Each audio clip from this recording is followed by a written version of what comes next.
En línea para hablar del tema YPF, entre otras cosas, también dolarización, hemos citado para hoy, en su calidad, más que nada de economista, en jefe, al señor José Luis Espert, que está en línea, diputado nacional. Por otro lado, José Luis, ¿cómo te va? Carlos Burgueño te saluda. Hola Carlos, hola, muy buenos días, muy buenas tardes, perdón, un gran saludo a vos, a la producción y a la audiencia. ¿Qué tal? Tanto tiempo. Bueno, a ver, dos temas. En realidad queríamos hablar de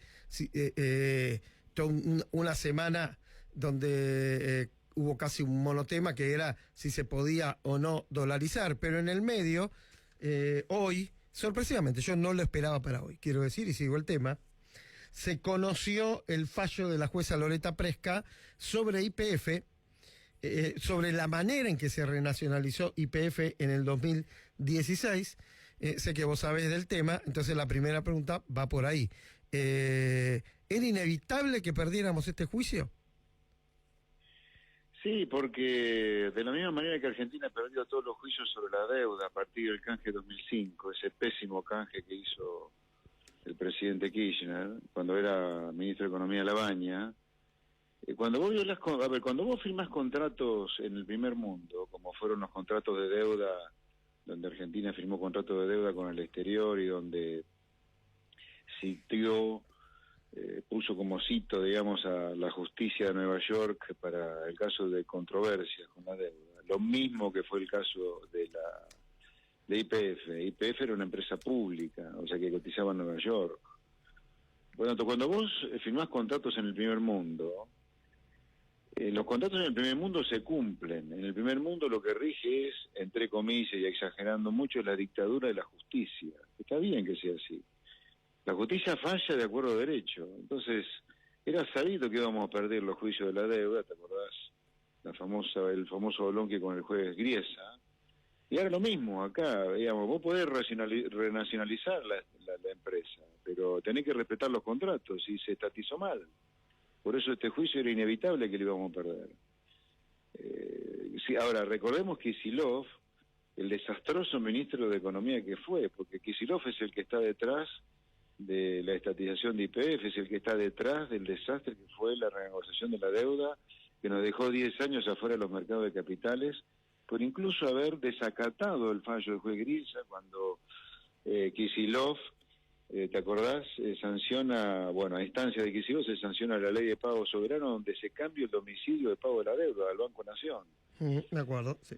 Sí, así que mirá, son las consecuencias de hacer mal las cosas y no respetar los contratos. En Argentina, viste, estamos acostumbrados a la ley de la selva, donde vos le robás los depósitos a la gente y no pasa nada, los gobiernos defaultean su deuda, no pasa nada, manoteas las FJP, no pasa nada, pero en el mundo estas cosas tienen unas penalidades tremendas, que es lo que está pasando ahora con YPF, pero acá Kicillof no va a pagar los 6.000 millones de dólares de piso o los 16.000 de techo. Somos los laburantes argentinos los que vamos a tener que pagar el zafarrancho que hizo Kicillof con más impuestos, ¿no? No te lo tomes para la joda, yo te digo la respuesta de Kicillof. Todo esto es una gran conspiración para sacarle a YPF al Estado y quedarse con vaca muerta. No es así, no es así, no. Si hubiera, y acá no pongo en discusión el tema ideológico, estatizar o privatizar, es un tema de contrato, vos violaste contratos. Ahora Kicillof no aprendió con la deuda, sino que siguió con YPF. Bueno, acá están las consecuencias. Lamentablemente es así. No tiene nada que ver con ninguna conspiración internacional. Cumplí los contratos. Punto. Ahora, ¿por qué? Voy a poner esta palabra es mía y puedo equivocarme. De hecho, voy a hacer una redundancia. ¿Por qué se equivoca Kicillof y los que llevaron adelante legalmente la renacionalización? Insistimos, cuestiones ideológicas aparte. Al no reconocer los derechos de los otros accionistas. ¿Por qué fue? ¿Porque había argumentos para no atender esa cuestión o por soberbia o por algún otro motivo? Bueno, a ver, la renacionalización de YPF viene mal parida desde hace rato, ¿te acordás? En el 99, cuando gobernaba todavía Carlos Menem y era ministro de Economía Roque Fernández, la verdad que se vendió la parte que quedaba pública en manos del Estado a Repsol, ¿verdad? Sí, Ahí se hicieron de un montón de plata para financiar el agujero fiscal. sí, me Y acuerdo. después lo que hacen Néstor y Cristina, Néstor era presidente, es, ¿te acordás? Le vende, entre comillas, a las familias que nace a cuenta de la distribución de futuras ganancias, y después ese contrato nunca se cumplió. Entonces es ahí donde empieza el problema. Entonces el problema empieza ahí y termina con que, para evitar problemas, entre comillas, el gobierno de Cristina termina nacionalizando YPF. Claro, vos estafaste a los acreedores, que son gente que son parte del problema, no de la solución, como los eskenazi, por supuesto, que no los amigotes de Kirchner, ¿no? La verdad es que cuando se les entrega esa parte de YPF a los eskenazi, el argumento era que eran especialistas en contratos con el Estado. No, era por parte del empresariado prebendario argentino. Pero bueno, lo hiciste mal y así terminaste estatizando mal, no reconociendo el derecho de los acreedores privados. Punto. ¿Y qué se hace ahora con este fallo en contra de 16.000 millones de dólares? Esa guita no la tenemos. Bueno, habrá que ver de qué manera, no sé cuál es, desconozco las penalidades que tiene no cumplir con el fallo, porque esta es la clave, digamos. Por ejemplo, la ley, te lo traigo a colación por una versión por nuestros días, ¿no? Pero la ley de los debates presidenciales es por ley. Desde el 2017 los debates presidenciales son obligatorios. Yo te lo digo con conocimiento de causa porque participé de los primeros debates obligatorios por ley presidenciales de la historia argentina, porque se sancionó la ley en el 17 y en el 19 fueron los primeros debates donde yo participé. Ahora, la penalidad, para el que no quiere participar, nimia, es no te permiten hacer mucha propaganda, te quitan fondos para la campaña, cuando la penalidad debería ser no poder participar de la elección, punto.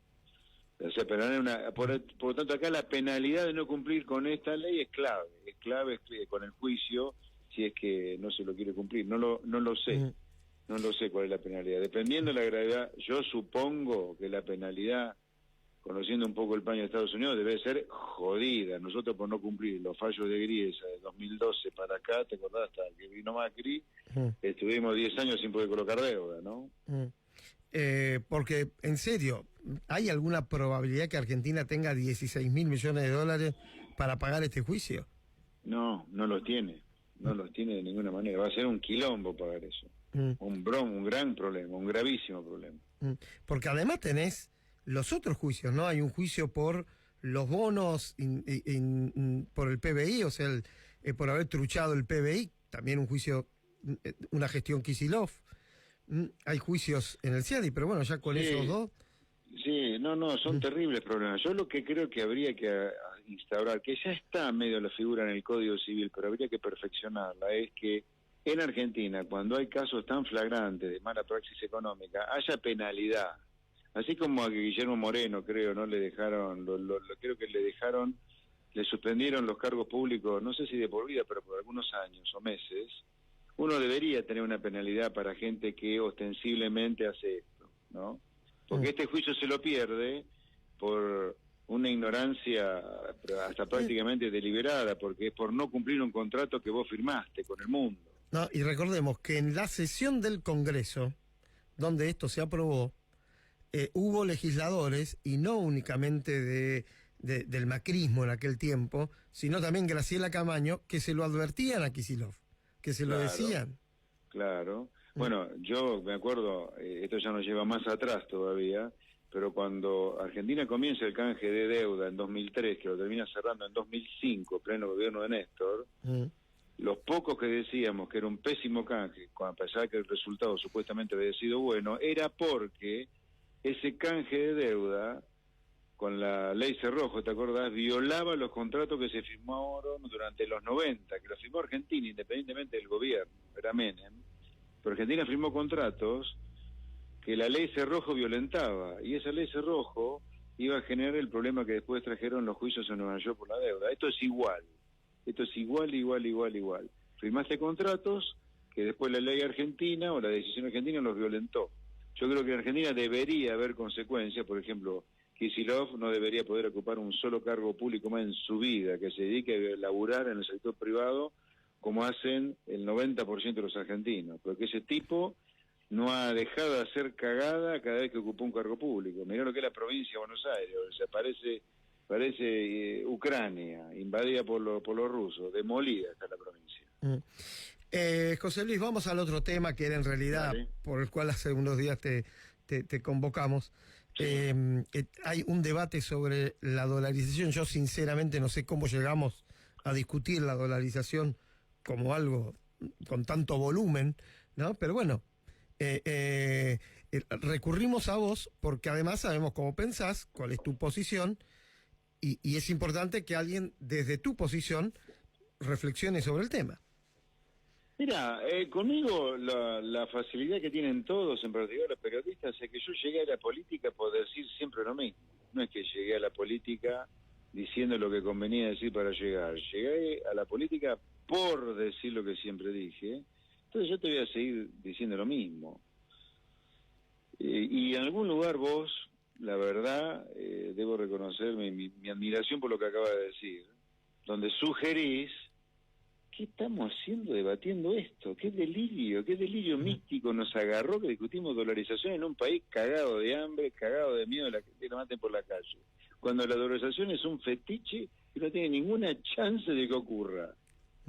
O sea, estamos haciendo campaña electoral, campaña presidencial, hablando de una cosa que no va a ocurrir. Y que si querés hacerla, vas a prender fuego al país.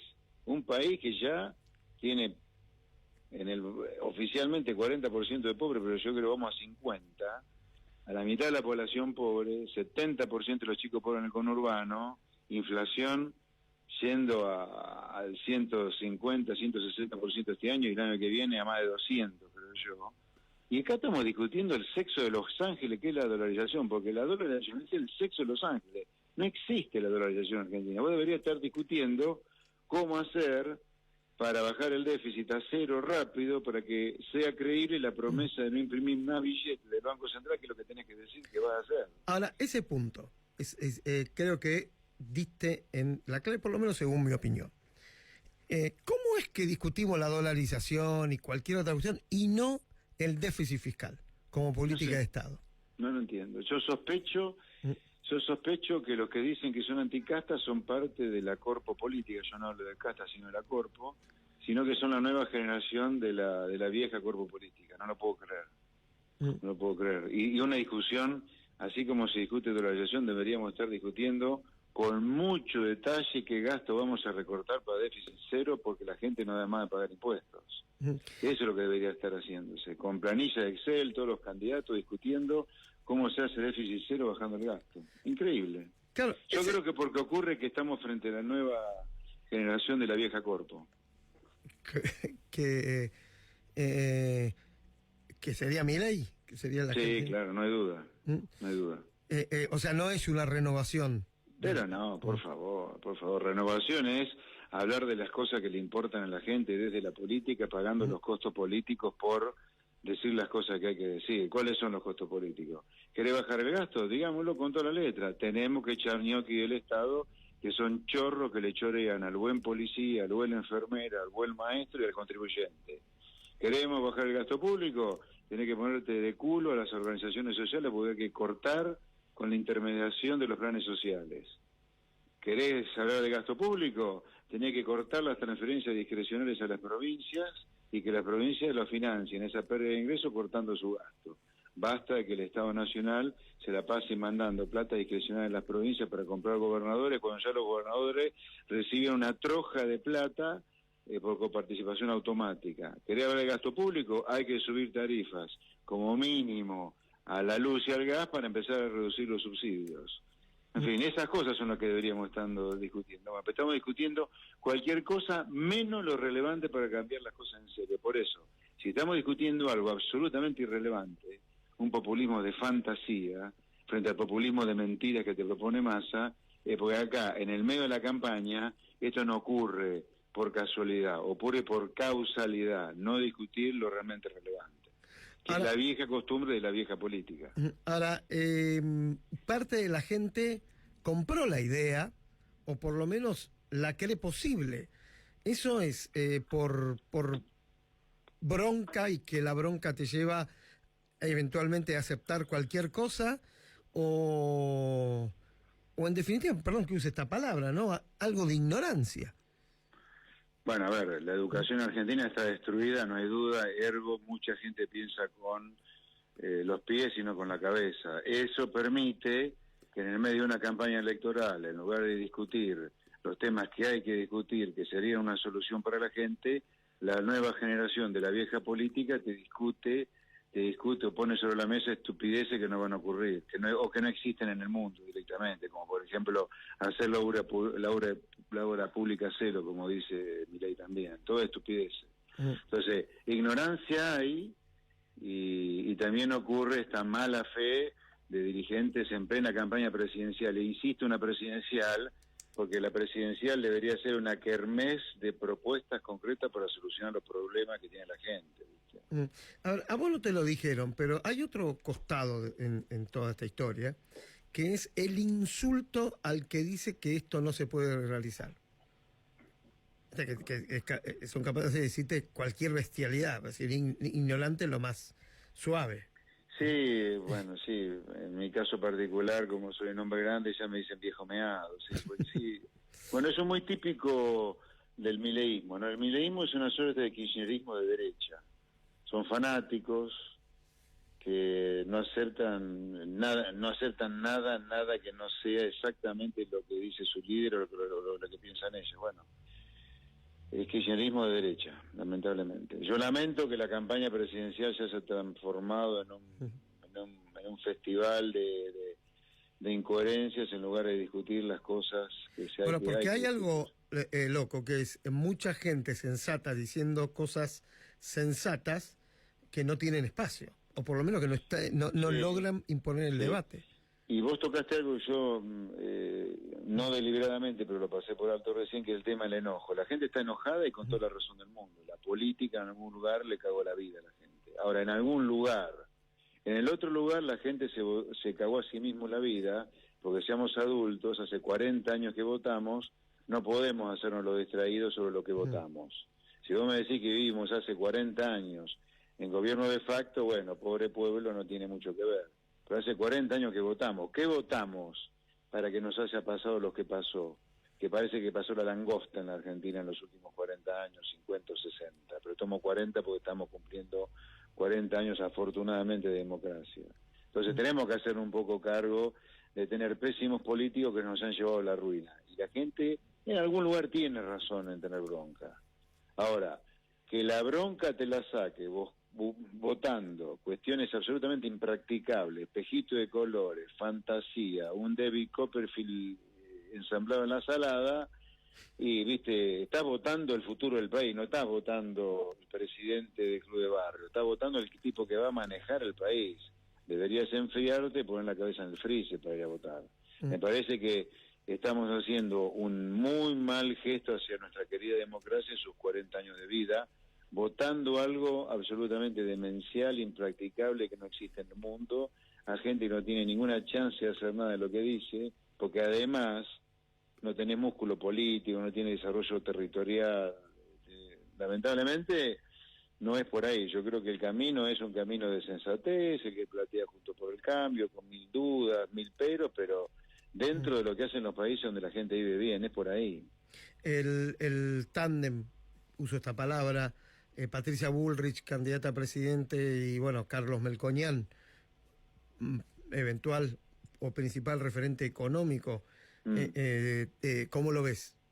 Bien, me parece un buen candidato a ministro de Economía, me parece bien en la elección de Bullrich. Además Bullrich tiene alrededor todo el equipo de la Fundación Pensar, economistas como López Murphy, como Tetaz, como La Espina, como yo en el Congreso, para llevar adelante las cosas que creamos que son convenientes para la Argentina. Nada se va a votar a ojos cerrados, obviamente, y menos yo en mi caso liberal, por supuesto.